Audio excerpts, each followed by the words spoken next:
শুধুমাত্র পড়াশোনা দিয়ে আপনি সফলতা নাও পেতে পারেন। তাই পড়াশোনার পাশাপাশি আপনাকে অবশ্যই অন্যান্য অভিজ্ঞতা অর্জন করতে হবে। এখন আপনার কাছে প্রশ্ন হতে পারে, কোন ধরনের অভিজ্ঞতা আপনি অর্জন করবেন, বা পড়াশোনার পাশাপাশি আপনি অন্য কি কি শিখবেন।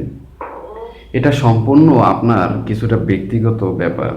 আপনার ব্যক্তিগত পছন্দ অপছন্দ হতে পারে, কিন্তু কিছু বিষয় আপনাকে মাথায় রাখতে হবে। আপনি যদি চিন্তা করেন আমি শুধু পড়াশোনা দিয়েই সব কিছু করব, সেক্ষেত্রে এই ধারণাটা আপনার শেষে গিয়ে ভুল হতে পারে।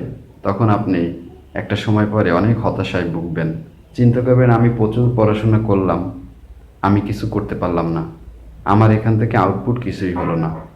এক্সপেরিয়েন্স তো নানাভাবেই নেওয়া যায়, অভিজ্ঞতা নানাভাবেই অর্জন করা যায়, কিন্তু কোন ধরনের অভিজ্ঞতা আপনি অর্জন করবেন সেটা স্পেসিফিকভাবে যদি বলা হয় তাহলে এক একজনের মতে এক এক রকম হতে পারে। কিন্তু সেক্ষেত্রে আপনি আপনার নিজেকে ফলো করতে পারেন। আপনি আগে চিন্তা করেন যে কোন ধরনের কাজটা আপনি ভালো পারেন বা আপনার ভালো লাগে।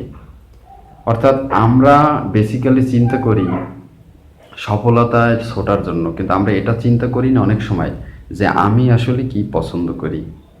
আপনি যেটা পছন্দ করেন সেইটাকে কিভাবে অভিজ্ঞতায় রূপান্তর করা যায় সেই দিকে ফলো করেন। ধরেন আপনি কম্পিউটার চালাতে পছন্দ করেন, তাহলে আপনি ওটাকে ভালোভাবে শেখার চেষ্টা করুন।